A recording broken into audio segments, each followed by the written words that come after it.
things that I certainly do, and I know many indie authors do, when we do like a free Booksy or a bargain Booksy promotion or a book bubble or whatever, is we make sure that the book we're promoting has a call to action, like at the front and the back, for our email list. So given your, wide marketing knowledge, how important is it that the author do that? And have you noticed any other kind of best practices around email lists for authors? Sure. I think it's critical that authors do that. I think it's the number one thing that I would tell authors as they're starting to build their brand and with the very first book that they put out is please make sure at the end of the book you say, please visit my website, sign up for my email list, like me on Facebook, because that person has purchased the book. You've spent the marketing dollars to reach them, so you might as well get as much information and as much support from them as possible. And in general, readers are very generous. They appreciate authors. They appreciate the work they're putting out there. And so if they enjoy your book, there's a good chance that they will sign up for your email address. The other thing is I'm a huge fan of email lists because at that point, you actually own the reader. You no longer have to pay again to reach them on Facebook. You no longer have to pay again to reach them when your next book in the series or your next title comes out. So I would think about that email list as one of the most important assets you have as an author, and you want to continue to grow that asset and cultivate that asset because that's what's really going to help as you continue on this path as an author. As long as you're giving some value to the readers through your email list, they're going to be more than happy to stay on and stay subscribed to your email list itself. And many people find value just in hearing what you're up to. What are you writing about? What are the challenges of being an author? Because many readers wish they could be authors, wish they would have that kind of talent. And this is a way to, kind of live vicariously through the talents that authors like you have. Which is really sweet. And I think people get so obsessed with thinking that there are so many authors around, but it's because we network with authors, whereas actually there aren't that many authors around in terms of the general public, right? Absolutely. Absolutely. Yeah. I mean, you probably have a somewhat warped view of how many authors are out there.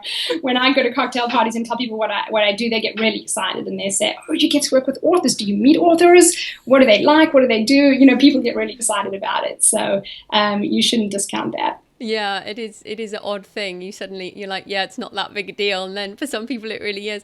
But no, that's very cool. I also wanted to come back to something you said about brands. You said thinking about yourself as like a small brand. Many people don't like the word brand, especially authors. It's all about creativity, not brands. What do you mean by kind of a small brand for authors, and how does that relate to the type of books you write and how you promote? Sure. So, some authors tend to be more behind the scenes type of people, which is why they write. They're not musicians or actors or want to be out there. So I understand why there's some discomfort around this idea of thinking about yourself as a brand. And that's okay. If that's uncomfortable, don't think of yourself as the brand. Think about your books as the brand. Okay. And each title is kind of a different product within the brand umbrella that you have. The great thing about having a brand is that you get to spread the marketing spend and your investment across multiple different products. So that's why I think it's important to think of yourself as a small business and a small brand, because it helps you to figure out what your investment is doing over the long term.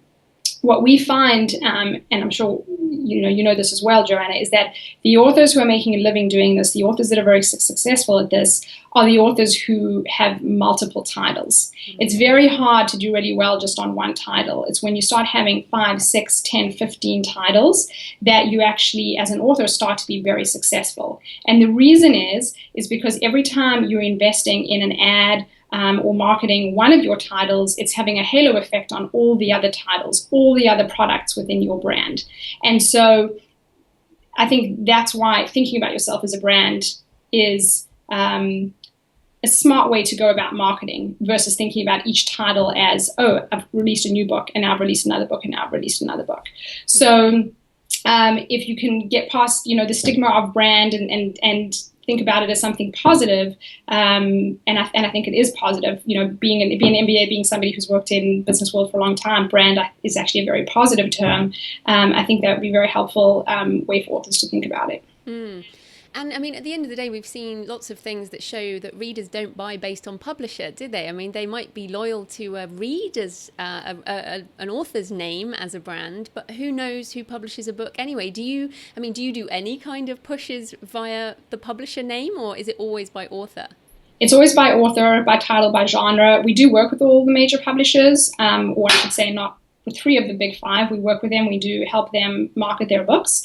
However, we don't say, hey, this is a, Penguin book. This is a Random House book. This is a HarperCollins book. Mm. What we say is, hey, this is the new book by, Debbie Macomber or James Patterson or whoever it might be. And readers are very loyal to that person, to that author, to his to his brand and the different series that they have out there. Mm. So just wanted to come back on the email listing and the customer engagement, because you're, an expert in that. Because I think there's building the list, which you can pay to build a list. You can buy Facebook ads, you can have free books, whatever. So building a list is one challenge, but it can be done. The next challenge is, what the hell do you do with those people? And I think non-fiction authors, it's kind of easier because you can send out useful information like, another recipe for your weight loss. But for fiction, it's actually really difficult. So what are some of your recommendations around customer engagement with readers? Yeah, so first of all, I don't think you need to engage that often. I think engaging once a month or once every 2 months is enough. You just want to stay on the reader's radar. You definitely don't want to inundate them with an email every week. And I think that's good because it takes them the pressure off of figuring out what content am I going to send to my readers this week. Mm-hmm. So first thing, kind of scale back. Just try and reach out to readers, let's say, on a monthly basis. Second, as we talked about before, you have something that readers want. You have a gift of writing. You're living this life where you are an author and you are creating these characters that they now feel a connection to. And so you basically have the inside scoop, as it were. It's almost like, if you're an actor in Hollywood and just part of being part of that world gives you some cachet. And so you should embrace that. And I think just sending out an email that tells people, what did you do this month? What new title are you working on? How are you thinking about plot and character? What does your writing schedule look like? Just a little bit of a glimpse into your world. Readers find that very, very interesting.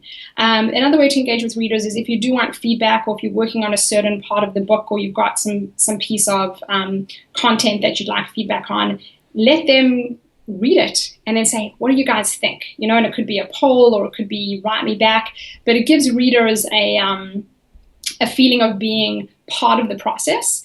And what I love about that is that when the book is then published, they're going to take that book and feel even more connected to it, because they'll read it and they'll recognize that paragraph and they'll be like, I gave feedback on that paragraph. I told her what I thought about that. And I think that's a very powerful thing in today's world of publishing, is that without giving up your creative autonomy as an author, you can still make readers feel involved. And what I'm not saying here is don't crowdsource your content. Don't have readers tell you what to write, but make them part of the process a little bit. Make them part of your feedback loop.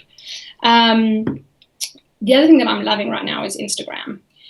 And it's a very easy way to engage with readers that's got a pretty low time commitment from an author perspective. So your example is perfect. You were out and about, you saw cemetery, you take a snap, you load it up to Instagram, and that way readers can kind of see where you are, see what you're doing, and it's visual. So you don't have to spend time thinking about, what am I going to now write to my readers? How am I going to explain this? It's a picture's worth 1,000 words. And so all you need to do is put that picture up, and it's a way for readers to still feel connected to you. And then in your monthly email newsletter, it could just be your top 9 Instagram pics from that month and what you were doing. So it's a way to leverage some of the work that you're doing all the way through the month in a monthly newsletter without having to spend a whole lot more time trying to figure out what to say.